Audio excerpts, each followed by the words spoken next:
kasus zoonosis yang ada di Minahasa, yang lebih utama kasus penyakit rabies. Terutama masalah ketenagaan, jumlah tenaga kesehatan yang kurang, dan bahkan kemampuan dari segi kompetensi dari masing-masing petugas yang perlu adanya perbaikan. Untuk di Kabupaten Minahasa, yang paling menonjol adalah kasus gigitan hewan penular rabies. Karena untuk di Kabupaten Minahasa untuk tahun 2017 itu ada sekitar 500-an kasus GAPR yang ada, dan ada satu kasus lisan akibat kematian daripada gigitan hewan penular rabies.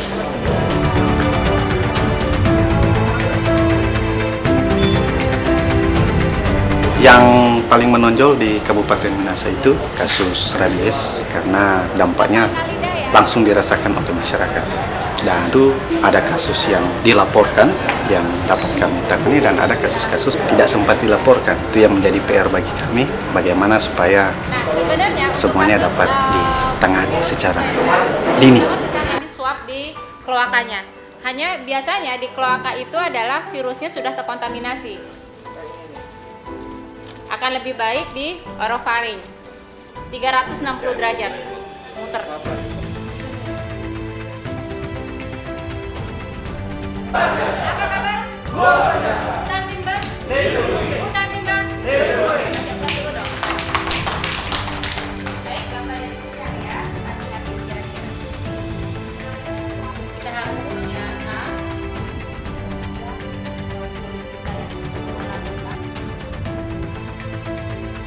Jadi keywordnya adalah pertama kali muncul, yang kedua adalah sebelumnya ada tapi muncul kembali dengan insidensi yang cepat.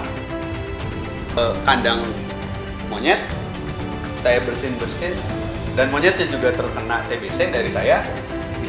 Awal tahun biaya pakan satwa di sini 1,8 juta, sekarang sudah mulai hampir 3 juta rupiah per hari. Berarti dukung dari BKSDA itu bisa cover 1 minggu dari 1 tahun. Kendala-kendala untuk pemeriksaan kesehatan ini yang salah satu yang masih minta lebih banyak kerjasama supaya proses perizinan dan biaya untuk kirim sampel keluar itu lebih lancar. Mana yang cocok di sebuah wilayah untuk mengontrol populasi anjing agar tidak menjadi permasalahan sebagai penular rabies. Di berbagai tempat tentunya berbeda-beda, ada yang mengontrol di sumber pakan, ada yang mengontrol di penguatan regulasi. Apalagi kalau sudah ada regulasi begini, ya udah itu jadi kuat-kuatkan. Nah, itu program DPM Kementan itu yang mungkin nanti Dr. John mulai ayo kita korek-korek lah nanti itu apa yang bisa dikerjakan di sini biar lebih. Baik, Bapak Ibu sudah yang dipertanyakan. Baik, Dr. John, terima kasih. Teman-teman tim Puskeswan, terima kasih untuk sambutannya, untuk bantuan kerjasamanya. Ini merupakan salah satu bentuk inovasi, sekaligus juga sebagai bentuk peningkatan kapasitas kami sebagai petugas yang ada di lapangan yang bekerja ataupun bergerak di bidang kesehatan untuk sebagai upaya bagaimana menekan PIE atau penyakit infeksi emergensi dan penyakit zoonosis sebagai bentuk komitmen dari pemerintah untuk mengeliminasi akan penyakit yang tergolong dalam PIE dan zoonosis ini, sekaligus juga sebagai bentuk bagaimana untuk bisa diterapkan atau diaplikasikan dalam pekerjaan sehari-hari sebagai upaya untuk meningkatkan kesejahteraan dari masyarakat. Terus taruhnya ke belakang. Baru yang kedua. Ditaruh di atas telinga. Yang di bawah di atas. Di bawah paling bawah. Yang di atas telinga. Sudah? Ada di dalamnya, ada di dalamnya.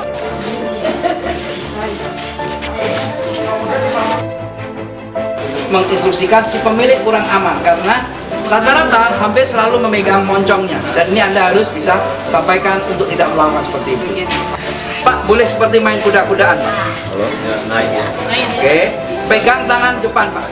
Angkat. Oke, mainkan, Pak, seperti orang main-main. Nah, saya akan dari belakang. Ini Ini adalah salah satu teknik untuk bagaimana si pemilik tidak memegang moncong, anjing merasa nyaman, diajak main-main, Anda bisa memasukkan vaksin. Setelah itu, karena saya pakai tangan kiri, saya akan membendung sisi yang di sini. Maka saya akan tekan. Dia akan nampak melintang di sini nanti.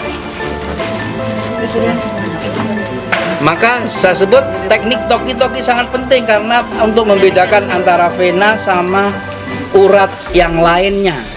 Program ini di kesehatan satwa liar itu baru, dan program peningkatan kapasitas ini sangat baik untuk meningkatkan kemampuan diri, kemampuan sebagai petugas di lapangan. Yang dahulunya ketika kita belum mengikuti program pelatihan ini, kita tidak tahu langkah-langkah apa yang akan kita ambil ketika kita diperhadapkan dengan suatu kasus atau permasalahan. Tetapi lewat program ini kita menjadi tahu, dan banyak hal yang kita dapatkan, kita pelajari, sehingga kita mampu mengambil langkah-langkah dan tindakan-tindakan untuk pencegahan. Ya, saya ambil yang maksimal.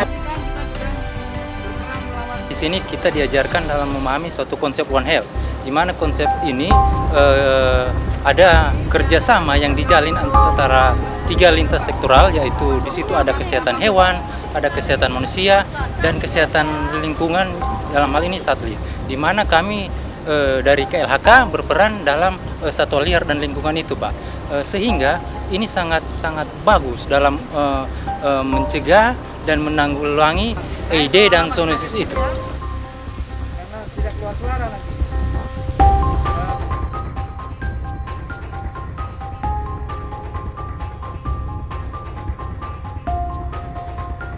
Harapannya adalah setelah mereka mendapatkan pelatihan ini, yang pertama-tama mereka bisa benar-benar melakukan komunikasi antar mereka, terjalin komunikasi. Setelah itu kalau ada laporan kasus, mereka bisa turun terintegrasi secara bersama-sama, bisa ke lapangan untuk mencari informasi tentang kejadian penyakit, apakah itu dari sektornya kesehatan masyarakat, kesehatan hewan, dan juga dari satwa liar. Nah, memang diharapkan sangat mereka bisa setelah itu berkolaborasi bersama.